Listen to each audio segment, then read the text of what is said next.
Okay. What's that? What's that? All right. Good morning, everybody. Everybody in the room. Good morning to the, I was just saying to Manish, the 5 to 6 million people we have on the stream online. Good morning, everybody. We all know cross-platform is super important. I mentioned a whole bunch of statistics last week. One important one that leaps out to me always is the fact that a 5-platform campaign is 35% more effective than the average single-platform campaign. So we know that those campaigns pay dividends, reap rewards. One of the central challenges, however, is finding the audience where you're going to serve the ads, right? So Professor Manish Bhatia is from Comscore, one of the companies that's dedicated throughout its entire existence to finding those audiences across new platforms, whether it's digital or mobile or connected TVs. So we've got a fantastic presentation today. Also, Comscore has been in the forefront of some of the most really interesting original research that's been part of the ARF work. So as part of How Advertising Works that was unveiled this year, Comscore's effective frequency work was showcased. If you haven't read the research that came out a couple of weeks ago, focused on premium digital content, it's a really interesting read. So I counsel you to download that. It's really, really great stuff. Manish, a star of in the cross-platform constellation, he has a really unique vision of the competitive set and the marketplace here, and also what it takes to build a cross-platform solution. So Manish, prior to Comscore, was at Arbitron, now Nielsen Audio, so radio measurement. Prior to that was at Symphony AM. Yes. And then prior to that, clocked in a cheeky 20 years at Nielsen, right? Nielsen and Net Rating. So knows Nielsen and all these companies inside out. So it's a fascinating insight into all this and how you build a cross-platform solution, basically from the ground up. So without further ado, Manish Bhatia, or Professor Manish Bhatia, welcome to the ARF, and thank you so much. Thank you. So welcome, everybody. Good morning. We're going to let class out maybe half an hour early today, so that's good. We'll keep it interactive. I know you will. Ask me questions. I have a few slides that I want to use just as a prop to talk about stuff. We will deviate from that as much as you would want to. So do not please hesitate to ask any question that I may or may not be touching about over here. Everything except football. That's the evening discussion. Jasper, do you have anything here, or am I? You can go. Okay. So currently I'm working, as Jasper said, at Comscore. I'm the Chief Product Officer. Spent most of my life, which I feel very proud of, in client-facing roles. Whichever company I've been at, I've been fortunate to be working with clients. I started, as Jasper said, at Nielsen back in 1989. And I was a client service exec. I was like a junior analyst trainee, and I was put on CNN and HBO and MTV and a bunch of the accounts. And started learning from there on the client's business, research, how they use data, and how we need to best services for our clients, and then beyond that. Interesting, right? When I started 25 years ago, cable was new media. Cable was the media that was trying to come in, the upstart, trying to take on big, badass broadcast television with the niche networks, promising targeted advertising to niche audiences. CNN, news only.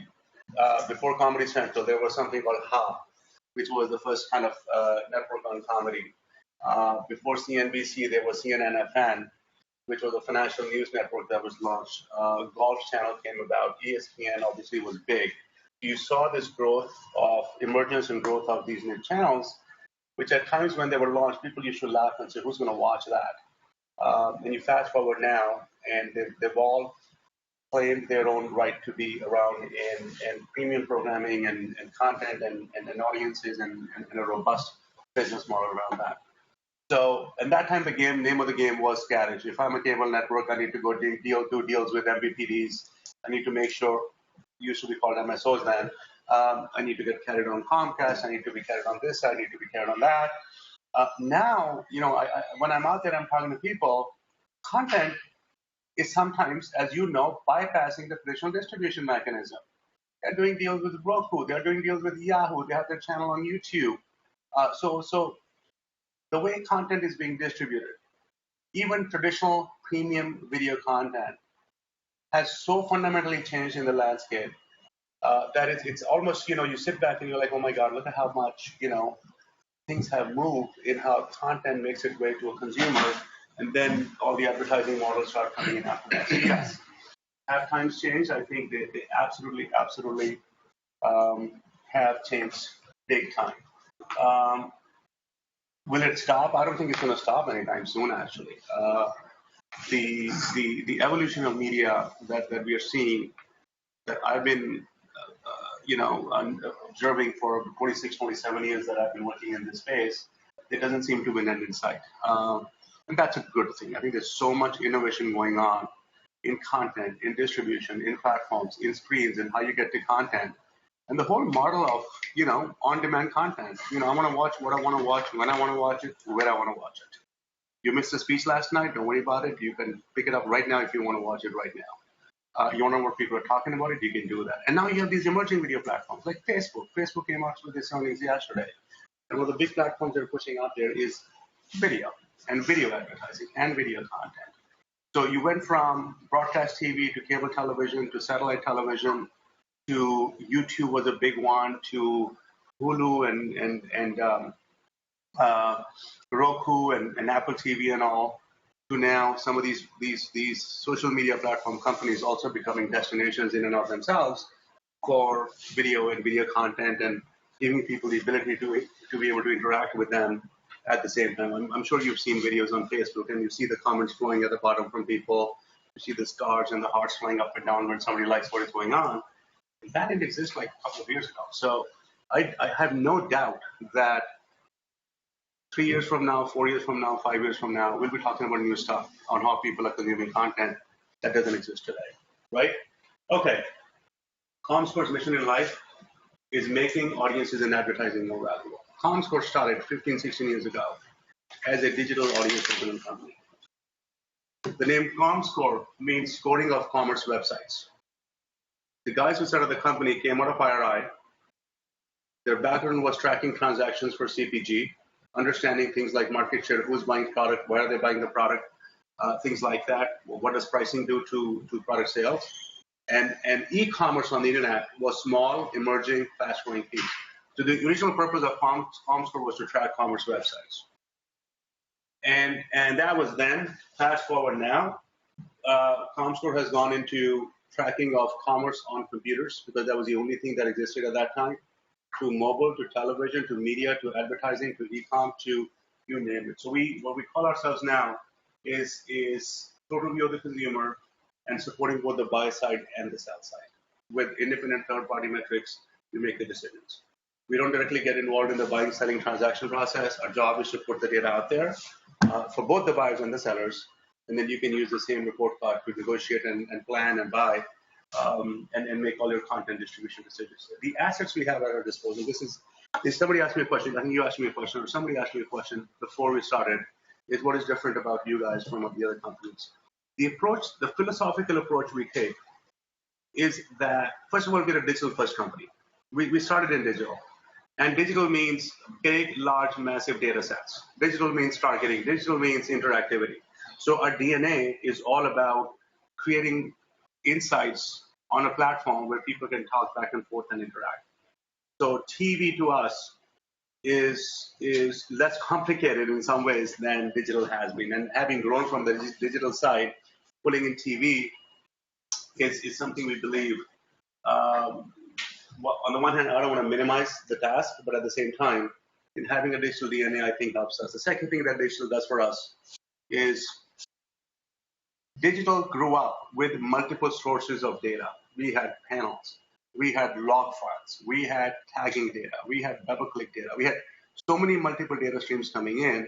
And in fact, the challenge in digital was, how do you make sense of all these different data sets? Because they give you different insights into consumer behavior. And on the surface, sometimes they look like they're conflicting with each other. Put one data source here, you put another data source here. This says 5 million, this is 10 million. How many people do I get? What is the right number, right? So it wasn't an issue of we didn't have enough data. We had a lot of data. And the challenge was, how do we make sense of all the data? And that's one of the things Comscore did in putting together everything from the panel. We have a digital panel in the US, which is about 1 million people, and then linking that with tagging data on content.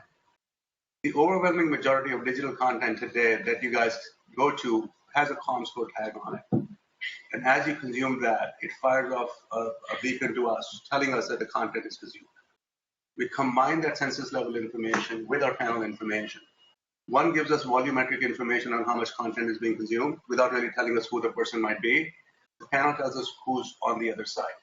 And an integration of the two, we believe, allows us to give you one of the most complete, comprehensive views of what's happening in digital. So it's a panel census combined approach for digital. We call it UDM, Universal Device Measurement. And it is, to the best of my knowledge, it's the only MRC accredited service out there that uses this kind of an approach for measurement. We hope and we plan and we are working hard to bring the same approach to incorporating television, because with the fragmentation of television, you do need massive quantities of data. And that was the thinking behind our merger with Rentrack. And in case you guys were following the news back in February, is they have set-top box data coming from about 36 million TV screens. We're not talking 10,000, 20,000, 40,000, 100,000. It's 36 million television streams passively telling us what is going on the screen. Now, then the people say, well, that's fine, but how do you know who's in front of the television set, who's watching TV? We have access to data from all companies, Nielsen. 70,000 people in what used to be the Arbitron panel, which they now call the Nielsen audio panel, also tracks when people get exposed to television. Because if you think about the Arbitron technology, it relies upon an audio code. It doesn't know whether the audio code is coming from radio or television. It just picks up a code. So if the same code is sitting in a TV program, which a lot of them do have, it collects that information and brings it back to us. So we are using kind of a similar approach to digital to get onto the TV side to combine panel data with census data or near census data or large volumetric set-top box data to come up with what we believe are more accurate, more robust, deeper insights around cross media. VOD, which was kind of how Rentrack started. Every single set-top box that has VOD capability sends data to Rentrack. Every single one of them. It's a complete census count, 114 million VOD screens, sending data in that are tracked, processed, reported back to the industry.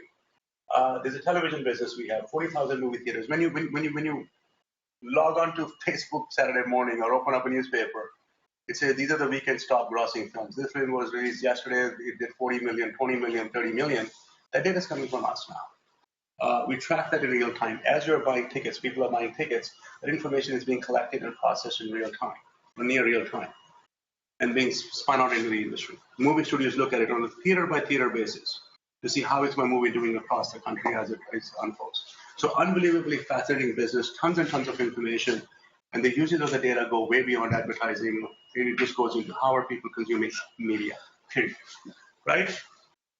The other thing we are investing in this year is that we have all these sources of data coming in from different places, and they give us a lot of insights into how each one of those media might be performing.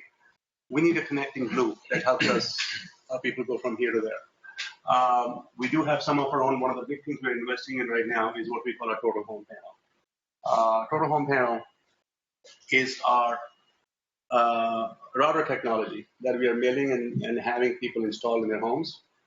And it is collecting all the IP information that goes on in the household. Every single device that is connected to the internet goes through that device. We are supplementing that with, how many here know what ACR is? Audio content recognition technology. So we're deploying that also, so we can figure out what's going on the TV and building solution sets here that allow us to track every single piece of screen, every content that somebody might be consuming within a household. Because installing meters on every single device in a household is getting to be a little bit too cumbersome. Because the average home may have 8, 9, 10, 12 devices. You have tablets, you have phones, you have computers, you have television sets, you have gaming devices, and there are some devices you can't even install a meter on, like an Xbox. So the only way you can track what's going on in an Xbox is if you are somehow capturing that information somewhere outside the Xbox, and the hub becomes the cable modem. And we're using that to capture information also. And as I said, that allows us to start stitching together a more complete view of the consumer.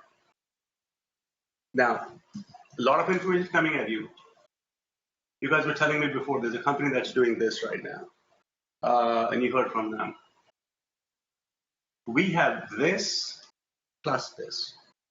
I don't think there's a company on the planet who has the data assets that we have. I don't think there's a company on the planet.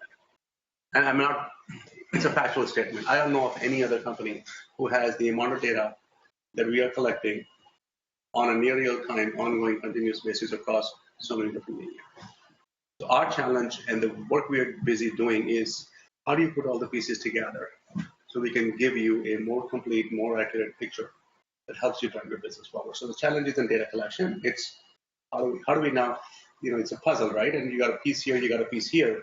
It's about how do you fit those pieces together so we can paint a more complete, more accurate picture for you guys. We do believe in scale. We do believe in size. There are 400 channels on television. There are millions of websites. So, you need a lot of data as you start slicing and dicing and trying to see things like, who are the people who are watching my content only on the tablet, but not on the TV set? Well, that's the slice of an audience, right? You got to have a lot of data to hone in on that little piece. And now, by the way, what is the demography? Are they more young kids? Are they males? Are they females? And how are they different from my overall TV audience? So as you start kind of drilling down into thinner and thinner slices of content, and smaller slices of the audiences. And then you want to compare that with another small slice of the audience, because that is critical for you guys to understand where you do audience accumulation, where you're finding advertising, where you're sending your messages. That requires a very, very large data set to begin with. So we have the ability to keep going down and down to a point where you guys can make the decisions you want to make for your business, right? Okay. ComScore, cross-media, started way back when. You were still in high school at that time, probably, when you started, right? Yeah, exactly. So we started with doing some work. Vancouver Olympics in 2010. And that time, mobile wasn't a big deal. People had Blackberries. Mobile content was not a big deal. So cross-media was defined at that time as tracking TV and computers. And that's what we were doing at that time for NBC. We also started pulling in data on set-top boxes, and that came in. SIM, I'm assuming people know what SIM is, the Coalition for Innovative Media Measurement. This was formed back in, when was it formed? 2009, somewhere around that time frame, by major media companies. Some of the media companies you work for are probably members of SIM. And their objective was to find and encourage growth in new measurement technologies for the new media. Coalition for Innovative Media Measurement, NBC, CBS, P&G, Fox, Disney, Discovery. Just if you go to their website, it's almost the entire media buying, selling industry is represented. In SIM, Unilever is on it, Google is on it. So we started working with them on how to best put together cross-media research. And we had a panel and we were doing research using panels. Fast forward to 2012, another Olympics comes around in London, and now mobile becomes a big deal. Now we are doing research on mobile, TV, and PC. ESPN is one of the members of SIM, and they looked at the research and they were like, SIM at that time was working with multiple companies, right? They were working with Arbitron separately, they were working with ComScore, there were projects they did with one of my former companies also. But ESPN stepped up and said, listen, guys, well, you know what we like? We like the fact that ComScore has a lot of digital data using sensors. ESPN has a huge radio presence also. And we want to combine radio and television and digital to create a complete view of our customer. So would you, Arbitron, work with you, ComScore, and combine your assets to put together a cross-media product? And that was Blueprint. Blueprint was obviously supposed to be an internal name. We used to call it Project Blueprint. And before we could decide upon a name, ESPN was out in the marketplace talking about Blueprint. But that became our first 5-screen research initiative. Learned a lot from it. We installed our meters in the Arbitron radio panel, which allowed us to track every single piece of media for a small group of people. But that wasn't large enough to do any meaningful analysis. But we were able to get duplication estimates coming out of this little panel. And then we started applying that to the massive single data sets that we had across TV and digital and mobile and so on. So tremendous learning coming out of that. In 2013, started working with Sony Crackle, started working with Hulu, and giving them insights around the audiences on their content. And their issue was, we are digital, but our content is primarily consumed on television screens. And TV screens generally have more than one person on the other side, and we need to understand how many people are consuming our content. Because when we look at our own logs, it may say 1 million, but it's probably 1.3 or 1.4 million people watching the content. And can you, Comscore, help us understand the audiences around our content? And fast forward, all of that is, so it's actually a pretty decent history. This is one chart that I don't think any other company on the planet can put together on actual work they've done with different clients on cross-media research. So this used to be our favorite slide at that time. TV, PC, radio, tablet, mobile. 2014, SIM, single source, and unified measurement on a national scale across all these different platforms. And this was 2 years ago. Seems like a long time ago. Now, things are moving. Clients are saying, I need to understand my audience, but I also need insights for planning. I need post-analysis. I need advertising effectiveness. I need to be able to activate my audiences in real time. So take the audience data and bring it in to my entire ecosystem and decision-making process, from planning to buying to execution to post-analysis. And what can you do about that for me, right? So timing and package, finding the best inventory for campaign goals. And this is inventory across all different media. We always had insights on the single media and package them to maximize revenue, campaign target segments. Beyond demography, we do a lot of work on automotive segments. We do a lot of work on travel. We have travel, automotive, CPG, credit card information. So for clients looking to go beyond just the traditional age, gender, income, education breaks, we can take them there. Evaluating their campaign effectiveness, proving sales lifts, behavioral lifts. Simple. This is all. There's nothing new in this chart about the questions. The difference, the big difference is that now these questions need to be answered across all the media combined. So if these would have been 5 different charts for print and television and radio and so on, and clients are saying, no.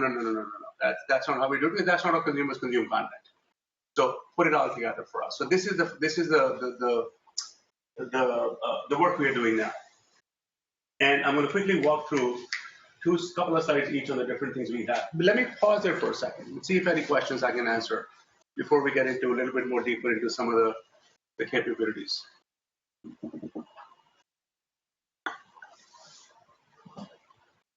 No? Okay. Xmedia. This is something we launched last fall at the ARF conference, last summer, spring, fall, downtown, the hotel. You guys, beautiful place, you guys do that. And combines TV and digital media, total unduplicated overlap and audiences for custom media packages. I'll give you an example of this. Extremely flexible. The approach we've taken here is that if you look at cross media, we look at it 2 ways. We look at it one way that says, if you are an NBC and a video company or any other video company, right? One way you want to look at your content and your audiences. Sorry, yes? I just got someone says, can you go back to the project blueprint slide?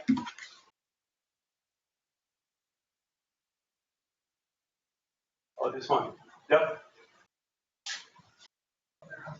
That's it? Ask them if we can move forward now. Do we need to you're sharing this deck afterwards, right? Yes, yeah, that's what I was going to say. You can, the deck will be available after the session. I don't even know who made the graphic, but we thought it was pretty cool when we did it. And 2 years later, it looks like so old school. So 2 views of cross media. One is I run content on television, and now I'm also distributing the same content on different digital platforms. And I need to understand the totality of my audience for that content. So who can best capture the entirety of my audience, bring it in together, and show me my total audience across all the different platforms? Live TV, live plus time shifted, live plus time shifted plus VOD, live plus time shifted plus VOD, plus my own website, plus Hulu, plus YouTube, plus Netflix, plus my apps, right? That is one view.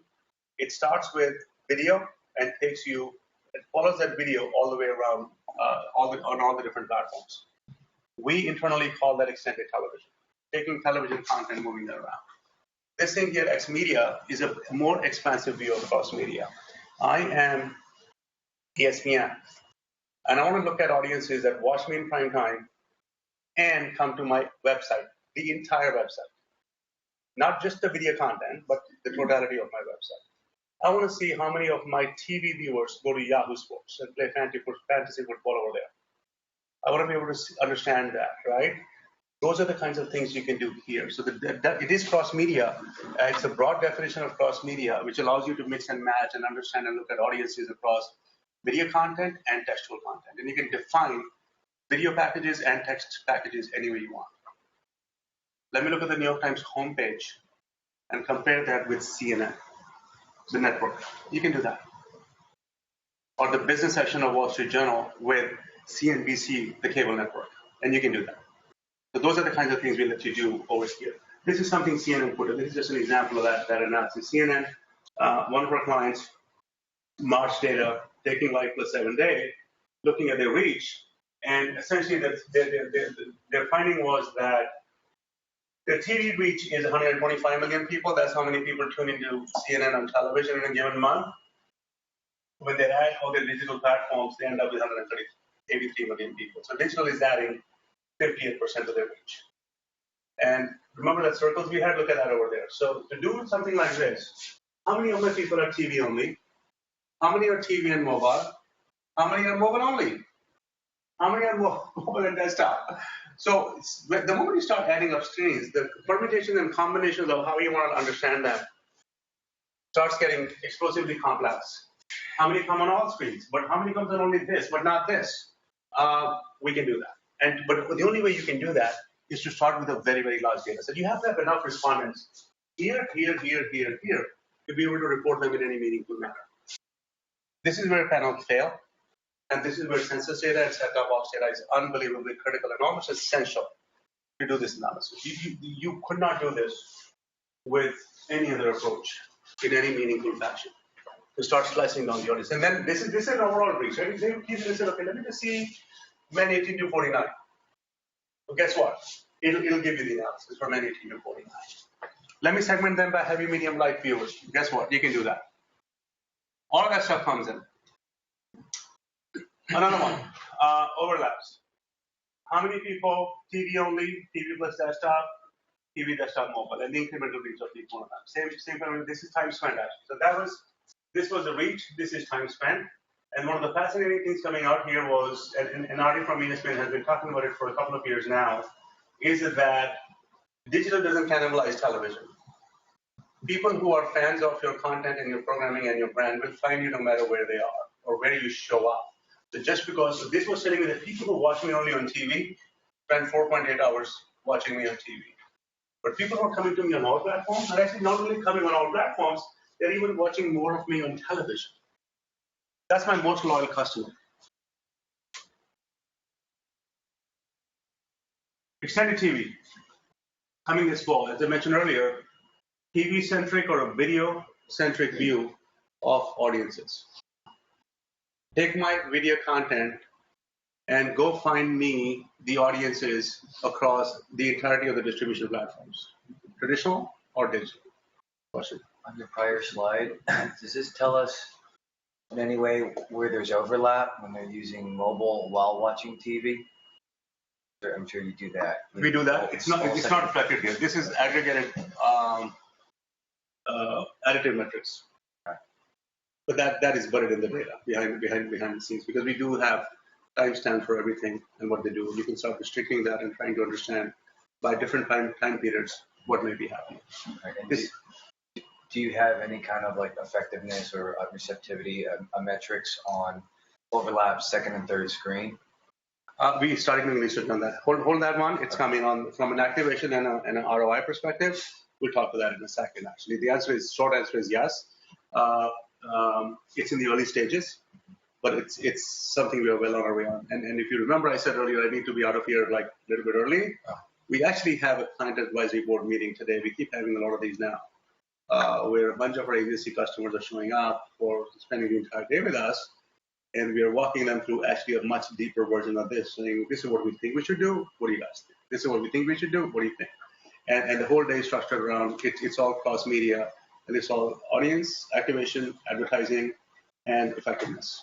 Ad effectiveness in that. What type of information is in the X media? Demographics, income. I mean, how deep does it go as far as? So the current version that's out in the field is traditional demos like age, income, education. Right. Right. Yeah. What else? Anything else we have in there right now? Okay. Age.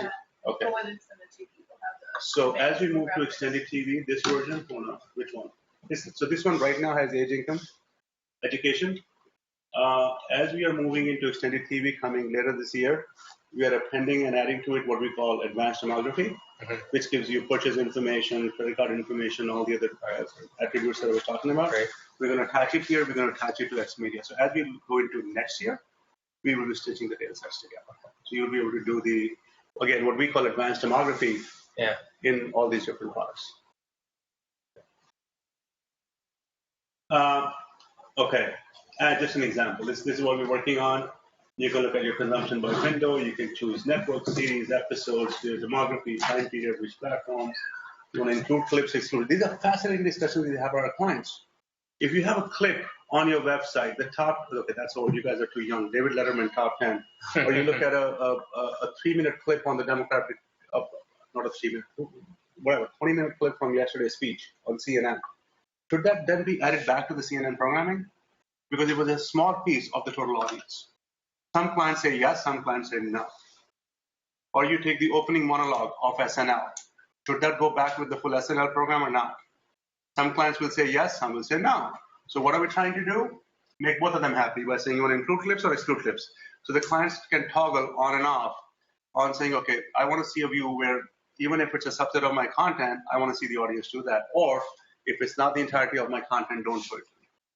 Another complicated layer comes on board here, advertising packages. Are you selling your content on digital using the same ad load and the same advertising as you do on television? And that drives how you want us to see your content aggregated. The networks will say, give me both views, because I want to understand the totality of my audience no matter how I sell it, because in fact, that information will help me understand how I should be selling it moving forward. A buyer will say, no, if I can't buy across that package, I don't want to see the number because it doesn't mean anything to me because I can't do anything about it. So you need to report content that reflects how the content is being packaged for our sales purposes. So that introduces one more kind of view and another layer on the same content being packaged and viewed differently based on whether it's the buyer view or the seller view of content. These are things that when we go in, we don't think about. But when we start talking to clients, they say, well, that gives me more value. This view gives me more value. And the nuances start coming out. There was a question over there? I have a question from Chris Bacon. Are people watching the same content across all the screens, or are they watching different programs, even when they're watching the same network? For the most part, when people are multitasking, they are doing different things. If I'm watching the convention on television, I may be watching related content or consuming related content, but chances are I'm not tuned to the network that I'm already watching on television. Right? I may be going to Twitter to see what people are saying about the speech. I may be going to the New York Times and saying, what is somebody else talking about what I'm watching over here? If I'm a Fox fan, I may say, what is CNN saying? If I'm a CNN fan, I may go in and say, what is Fox? So you can be consumed with content, but related content, but you may be looking at a lot of different sources, not necessarily video. In fact, mostly not the exact same content. There could be related content surrounding that. People do Facebook all the time. People do emails all the time. How does that time period work? That could get tricky, right? I mean, I'm sorry. I'm thinking of it different. Sorry. I'm thinking time period is, I'm thinking it more along the lines of like a day part. It's time period as far as which, sorry. Wrong thought. That's the other dimension, right? One is a program airs on television like at news, a certain time. Local news or something. Right? And then it can be consumed at different times. But that's the same thing as DVR and VOD. I mean, right. The same content can be consumed. So if it's made available on digital, it's no different than an on-demand package. Mm-hmm. That we pull in. The internet doesn't have a time dimension. The content is there. Whenever you go, it's there. There's no prime time programming for the internet. But what you can do is you can segment usage by day part if that's what you want. And there's another debate going on, and it's a fundamental debate about reach versus rates. Which metric is relevant when you compare digital media with television? Television has a time dimension. You get exposed to a commercial, you have to be watching the television at the minute in which the commercial runs. But digital, if there's an ad running on the homepage of a website, it can be displayed for the entire day, or the entire week, or the entire month. So to see how many people saw the ad, is reach the right metric for digital? Perhaps. If it's on television, is reach during a total day give you a right metric for how many people saw the ad? These are really fundamental, major questions that we internally talk about a lot. We talk to clients about a lot. They're very passionate and well-founded and well-informed views on why it should be one way or the other. That makes actually these times actually unbelievably exciting. Activation is the next piece, right? So things are moving actually so fast that there's a shift going on in the industry that people used to get the data. I'm going to run an ad campaign, for example, speaking of the advertising side. I'll get the data a week or 2 weeks or 3 weeks after the fact. I'm going to use that for my next campaign, right? It was kind of a cycle. I plan using old data. I execute my ad campaign. I'm going to get the results, and then I'm going to use that for my next campaign. So everything you were doing was actually informing the next cycle, not the same cycle. And what digital is doing is compressing all of that stuff. And there's an expectation that if I'm running something right now, I need to know right now how it's doing. If I need to make changes, I can make that right away. I don't need to wait 2 weeks, 3 weeks, 4 weeks, 6 weeks, God forbid, end of the quarter, to find out what happened with my campaign. So there's a compression on the time frame side, and there's an expectation of data coming out really, really fast.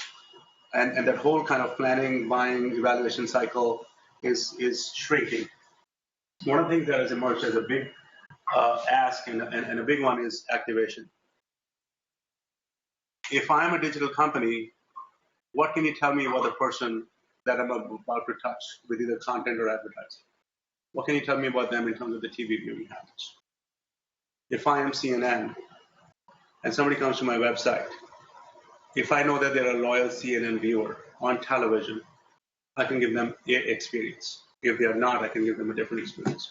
No different than an airline website, right? When you log in, if they know you're a premium member of the frequent flyer program, they will say, okay, for you, I got this. If they know you travel internationally a lot, they will say, here are the deals I have for you, right? So the more they know about the person walking in the front door, the better they can customize the experience for the person. Same thing is happening in a lot of the content companies also. The more we can understand about the audiences, the more they can use that to deliver better content, more customized content to their audience. And that's activation. That's activation of the audiences. Advertisers are looking for similar insights. And we've started working with a lot of our clients on helping them understand the request that is coming in to them, either for content or for advertising. And so the response that they give back to that is as relevant, as useful, as meaningful for the person on the other side, and obviously works the best for their experience with the content. Huge push for us now to do that. Another challenge comes up. We talk about when we talk about cross device, right? We talk about TV, digital, and within digital we talk PCs, mobile. I mentioned earlier that the average household may have 8-10 different devices. On those 8-10 different devices, during the course of the day, you may end up in 3 or 4 different locations with 3 or 4 different IP addresses. You're sitting at the ARF place right now. You may go to work. You may have another IP. You go back home. There's another one. Forget cross media. How do you know all this is the same individual? How do you stitch that back to one person? Because the request that's coming in and out is reflecting different information every time the request is made, but it's the same individual on the other side. That's where what we call a device graph comes into play, where we are actually mapping. So think of it as an exercise of linking TV with digital, and then within digital, mapping all the devices that an individual may have across all the different locations they may be accessing the devices. So I can tell that this individual is the person who consumed all this media. Otherwise, I may end up with 50 people living in a household because there may be 50 different IP addresses and 50 different cookies and across 10 different machines during the course of the day. So stitching all of that information on digital devices together and say, these sessions and these behaviors are this one individual. They may be spread across different devices, but this is one individual. And then tying it back to television and saying, now this person is watching TV and this is what they're watching on TV, and being able to map that day in the life or a journey involves a lot of that kind of analysis also. The challenge is not the data. The challenge is what do you do with the data and how do you stitch that together and how do you put that together. And the more clues we get, everything we collect a lot of data. It's our philosophy. And in every data set we get, we look for clues that help us paint the final picture. Yep. I have two questions for you. The first one is, what is the tagging process to track an episode cross-platform? So the answer is straightforward, simple. We issue tags to our clients. They can actually come to our website and download that for content. And we help them with the implementation of the tags. It's like any of the digital tags. It has set parameters, and we tell the clients what to put with the information to put in each one of those parameters. And once the content is tagged, we just pick it up, allows us to identify and classify the content appropriately when it comes back. So somebody could say this is episode number 5 of The Daily Show. You can put in a date, you can put in the network, you can say this is Comedy Central, this is, so we give them a lot of flexibility in entering different fields of information that then when it comes to us, we just pick all of that up and aggregate and accumulate that over time and classify appropriately. The second one is, with so much real-time data, is there a risk that we could be making the wrong decision because we're moving so quickly? Question is, there's so much real-time data, could we be making the wrong decisions? Absolutely, yes. I think when we talk to clients, right? Okay, let me paraphrase that or qualify that. Depends on what decision you're making. We have done things like you run an ad campaign and you want to understand the effectiveness. I keep coming back to that. And you start getting data on an overnight basis or a real-time basis, right? But the campaign is unfolding across different websites and different networks over a period of time. And the first view of the audiences you might get may be different from the view you get on the second day, the fourth day, the fifth day, right? So the first day's view will reflect what is going on day 1. Then you can make decisions based on that. But that may not be where you are in 4 days or 5 days or 6 days. So that in a lot of ways becomes a business decision on the client's side. They can take real-time data. They can take overnight data. I mean, we report information on an overnight basis for all our advertising. Most of our advertising analytics data comes out next morning. You guys know the TV data comes out in a day, 2 days, 5 days. So the information is out there. The clients need to just, depending upon the question they're asking again, I don't want to say it's bad data. I wouldn't, it's good data. It just evolves over time. And again, depending on the question they're looking to answer, they can look at that. They can look at something else.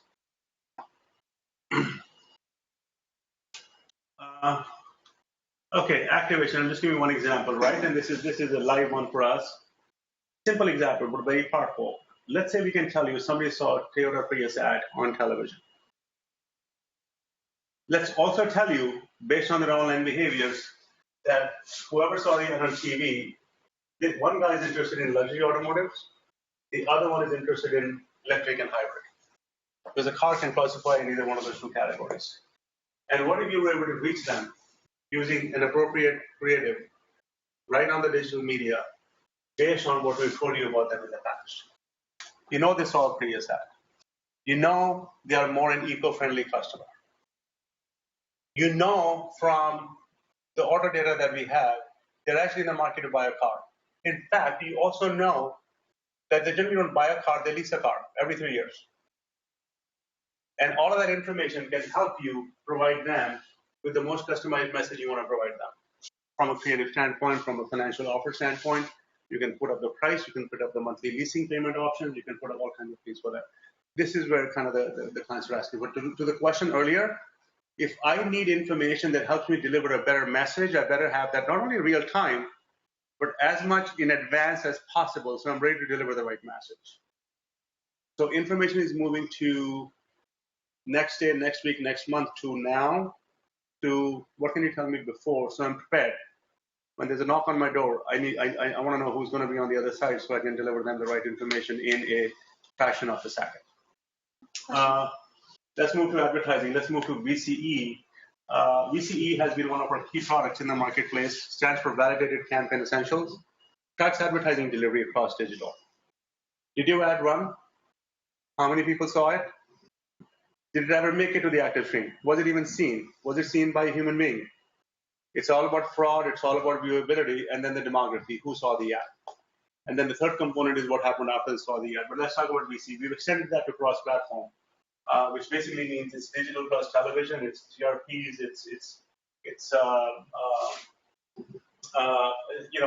success of the campaign, lift studies. A real example, real report we did for clients. You can see how advertising is building across platforms. Start with TV, you got 429 TRPs. And then you throw in desktop video gives you this. Mobile video gives you more. Tablet video gives you more. Display.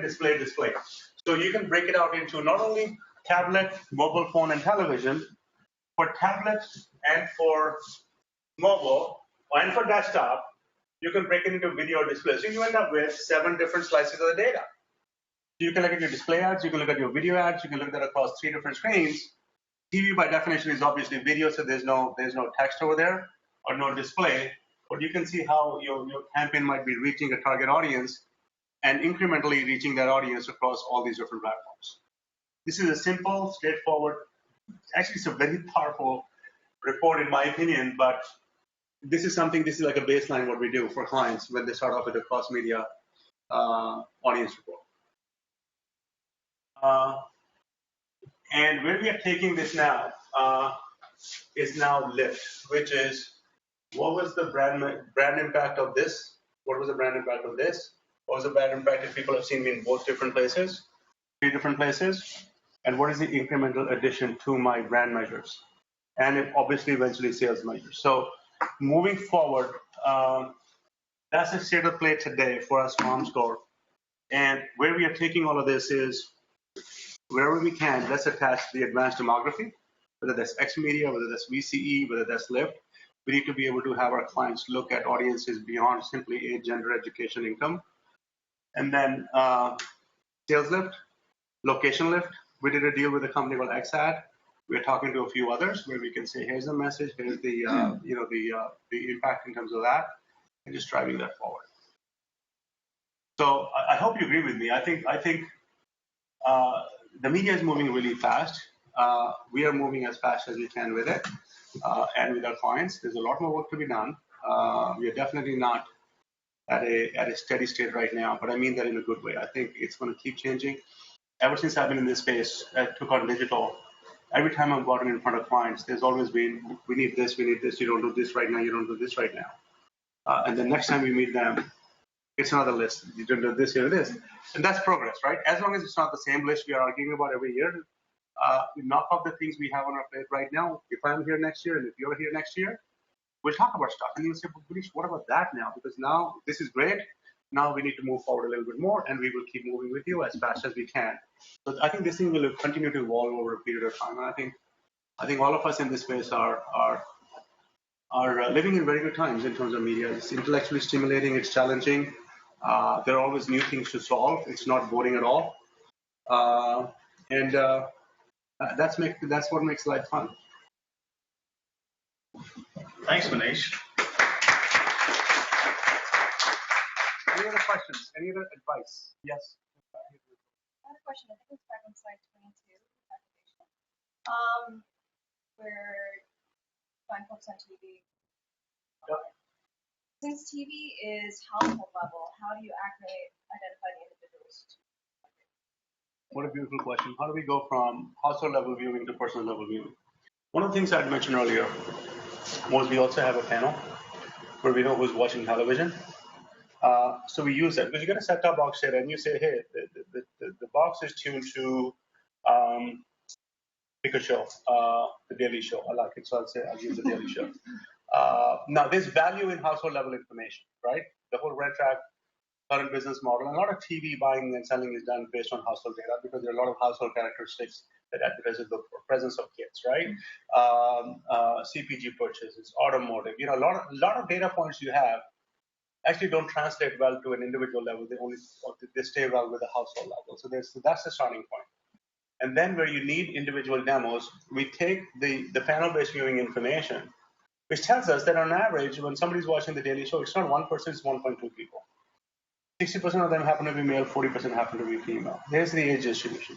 So we get that from the panel and we apply that to the set-top box data. That's how we convert the census level set-top box data into, not census level, but the set-top box data into, at a household level, into personal level viewing information.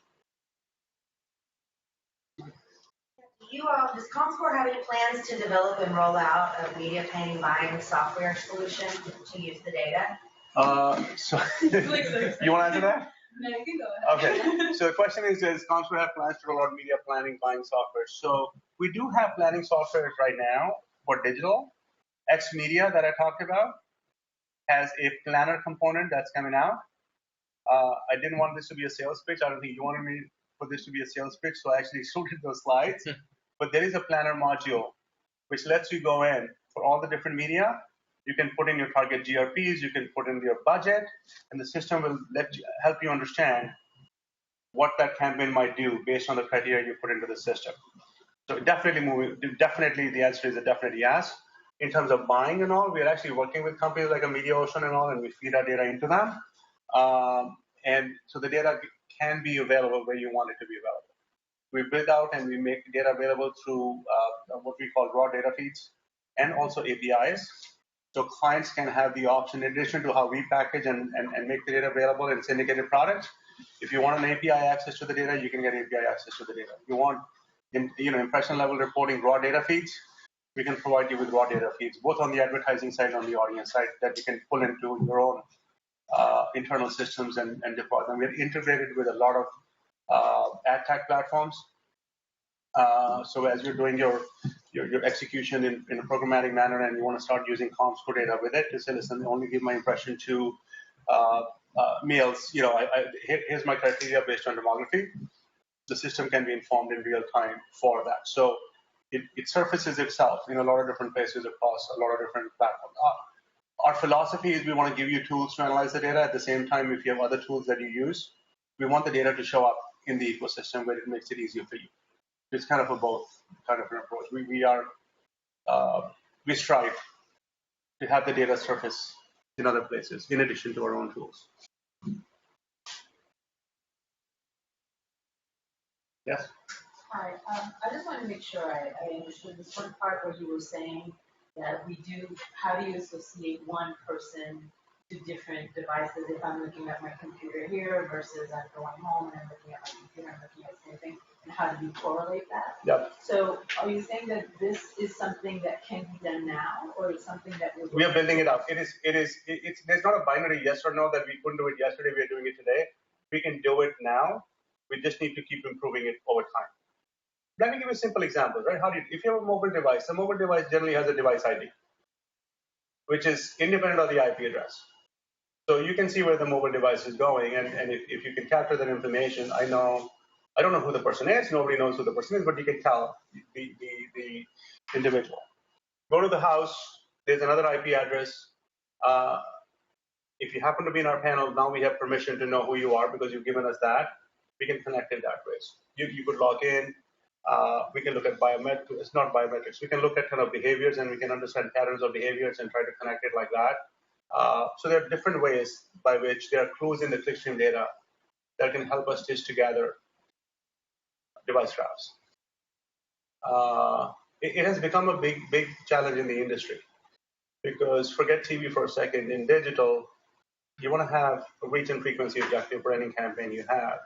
And people are using different devices different times, and you want to reach people, not devices. So having an understanding of who's behind the screen on the other side becomes extremely critical. Okay, let's take the 5 million followers on line. People say that radio and print are dying media. Do you think that's true? Where do radio and print fit in people's cross-media usage? Okay, radio and print in people's cross-media usage. Good question. We don't hear that much Okay, let me throw the question backwards at the audience. How many people here represent print? Nobody. How many people here represent radio? Which company are you with? Oh, I never represent my mom, so. Okay. So the industry, when they look at this stuff, it's primarily driven by digital and television. So it's not, we are not defining cross media the way we want to define cross media. The industry is defining cross media the way the industry want to define cross media. This is a cross media session today, and the audience here reflects television and digital. So that's one. But the first part of the question, when I was at Arbitron, radio isn't dying. Radio is one of those unique media that is one of the only things perhaps you can do during your commute time in a car, as long as you're not texting and being stupid about it, or being stupid and texting, right? So it has a captive audience at a captive day part, which has allowed it to be more robust against the internet and so on than perhaps people thought 10 years ago. So I think it's doing just fine. Print, I don't have the stats with me. I don't know, other than the fact that a lot of the consumption of what used to be print media, which is magazines and newspapers, has shifted to digital. So when we talk cross media, is the New York Times print or digital? So you know, some of the TV clients we talk to say we are a digital first company. We are not a TV company anymore. We are a digital company. So the boundaries are kind of blurring. The Wall Street Journal, Time Magazine, People Magazine, are they print or are they digital? They started in print. What do you call them now? And they're all part of cross media for us. I mean, you can go in and look at the New York Times versus CNN, the network, or CNN, the website. So it's there. But as a traditional media, like print, as a physical hard copy newspaper, counting, we provide the data into other tools like MRI. And they have other statistical ways to understand duplication across media. So there are places where people can get cross media, including print and radio, including data coming from us in there. But the focus here is tracking for us has been digital, television, anything on the screen. And there's a reason for that, right? The reason for that is newspapers, magazines, radio don't erode the same physical space as television and internet does. The same content can be viewed on a television set, on a computer, on a tablet, on a mobile phone, the same content. And that is what is causing people to say, if I can take a creative and deliver that across all these different screens, I need to be able to measure that in a more unified manner. And I think that has also driven the fact that the content is permeable across all these different screens in a relatively seamless manner is where people tend to focus initially in terms of cross media. If a lot of clients come in and say, let's add in magazines, I'm sure we'll figure out a way to add magazines also. Just a quick, next week's session, as you probably all know, is focused on, as you say, Manish, the reinvention of those traditional platforms, whether it's TV or print or radio, which are all morphing, right, in various ways. Who's speaking next week? Dave Poltrak, Radha from iHeart, and Radha who's coming from iHeart? Radha Subramanian. Okay. And Britta Cleveland, I believe, Meredith. Print. Okay. What is radio? Is it iHeart? Is it Pandora? Because we track Pandora, we track iHeart Radio Digital, we track Spotify, we track the CNN apps, we track the HBO apps. So is that TV? Is that digital? I thought it was interesting, actually, Manish, earlier on, when you were referring to, I think you were talking about NBC potentially, you actually referred to them as a video company. Yep. Right? Which is the point you were talking about, what is TV and so on. TV is obviously a conflation of two things, right? Traditionally, TV is a conflation of the format of the content and the big black screen on the wall, right? Whereas now that's actually being disambiguated in some way, or sort of parsed in some way. It's parsed. I mean, we get into these. I mean, you walk into a discussion with a client, and you stumble across something you never thought of before. I was having a meeting 3 or 4 months ago, not in the U.S. It was outside the U.S. with some clients in Europe, And we started talking about what should be included in extended television. Extended television, as I explained to you guys, is TV content, long form, premium content that now is also available on digital platforms and bring it back. So when I said that, it resonated with you. You guys understood exactly what I was talking about, right? But then is Netflix that or no? It never starts on TV. Would you consider Netflix to be part of extended TV? Is Amazon Prime part of extended TV? Then somebody said, no, Manish, you should only use premium content. So they shouldn't be part of that because you need premium content. So what do you do if you have a cable network that nobody watches? And a Netflix show that's walking away with Emmy Awards? Which one is premium and which one is not? Are you starting your definition with the original owner distribution of the content, or are you talking about the type of content? Because from a consumer's mind, Orange is the New Black is episodic premium content, no different than high quality content on any of the TV or cable networks. So that's one view. So even when you start talking about what do you include, what do you not include, I talked about clips versus long form. There's a clash of definitions because it's all permeated into each other's spaces and territories, and the strict boundaries that we used to have across content, and TV means this, and the internet means this, and print means this, and radio means this, are kind of blurring. And that is great for consumers, and that's what we, as research companies working with our clients, try to figure out and understand what is the best representation of things, and even fundamental definitions that should be given. We start talking about it and say, okay, you know what? It's much more nuanced and complex than we thought originally.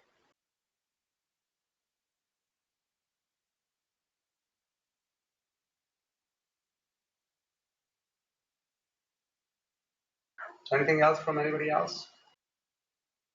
Only 3 questions from the 5 million? All right, guys. Well, thank you very much. Thanks to you, Manish. We'll make the deck available. If you want us to come in and talk to you guys in your companies individually, let us know. If you know smart people who are looking for a job, let us know. But again, it's a great time to be in a good space. So good luck, and thank you very much once again. Thank you. Thank you very much. Cheers. Thanks. Thanks a lot.